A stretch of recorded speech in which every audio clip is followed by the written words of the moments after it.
नमस्कार बंधुरा स्मृतिरेखास क्रिएशने आपनादेर सबाइके स्वागत जानाई। आज आमी शीतेर सब्जी दिए डिमेर अमलेटेर रेसिपि आपनादेर साथे शेयर करब। सकालेर ब्रेकफास्टे किन्तु एई रकम एकटा डिमेर अमलेट होलेई किन्तु पेट भरे जाबे। खेतेও दारुण टेस्ट हय। डिम खेते तो आमरा सकलेई भीषणই पछंद करी।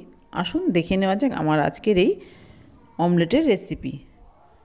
एखाने देखुन একটা आलू खोसा ছাড়িয়ে নিয়েছি। একটা গ্রেটার দিয়ে আলুটা এবার গ্রেট করে নিচ্ছি। সমস্ত সবজি আলু সব কিছুর পরিমাণ আপনারা আপনাদের ইচ্ছেমতো বাড়িয়ে কমিয়ে নিতে পারেন। দেখুন আলুটা গ্রেট করে নিয়েছি। এবার এই আলুটাকে খুব ভালো করে ধুয়ে জল ঝরিয়ে নিয়ে আমি ফেরত আসছি। এখানে দেখুন কিছু সবজি কেটে নিয়েছি।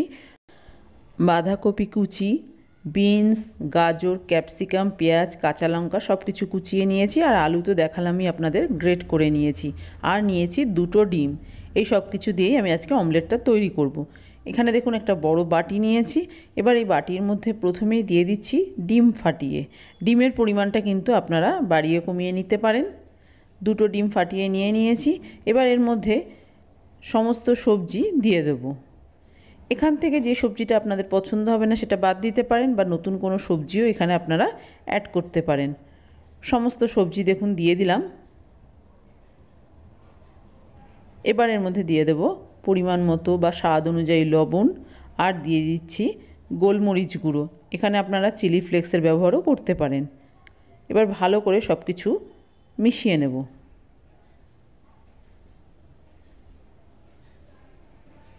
দেখুন সব কিছু খুব ভালো করে মেশানো হয়ে গেছে।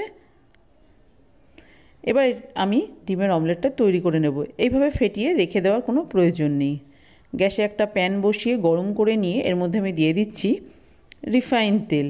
আপনারা চাইলে অমলেটটা বাটার দিয়েও করতে পারেন।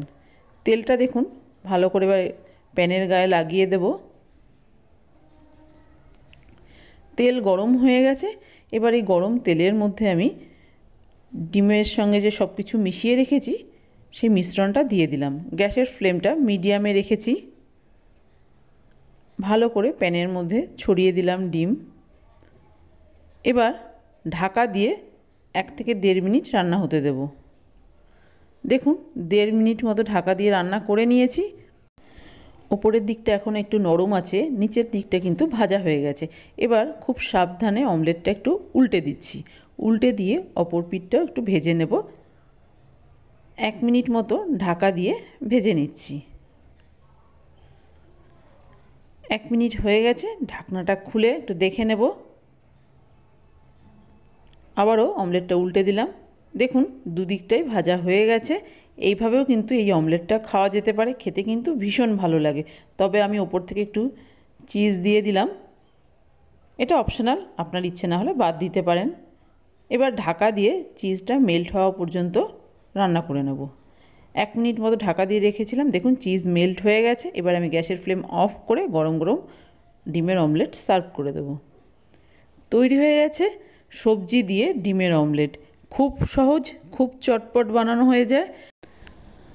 বাচ্চারা দেখবেন সবজি খেতে চায় না, কিন্তু ডিম খেতে ভীষণই পছন্দ করে। তাদেরকে কিন্তু এইভাবে ডিমের অমলেট বানিয়ে দেওয়া যেতে পারে। আশা করি তারা খেতে খুবই ভালোবাসবে। আমার আজকের এই সহজ পদ্ধতির ডিমের অমলেটের রেসিপি আপনাদের কেমন লাগলো বাড়িতে করে দেখবেন। ভালো লাগলে একটা লাইক, শেয়ার, কমেন্ট করবেন। আর আপনি যদি আমার চ্যানেলের নতুন বন্ধু হয়ে থাকেন তাহলে আপনার কাছে একটাই অনুরোধ, আমার চ্যানেলটা সাবস্ক্রাইব করে আমার পাশে থাকার। আপনারা সবাই খুব ভালো থাকবেন। আপনাদের সাথে আমার আবার দেখা হবে অন্য কোনো নতুন ভিডিওতে, নতুন কোনো রেসিপির সাথে।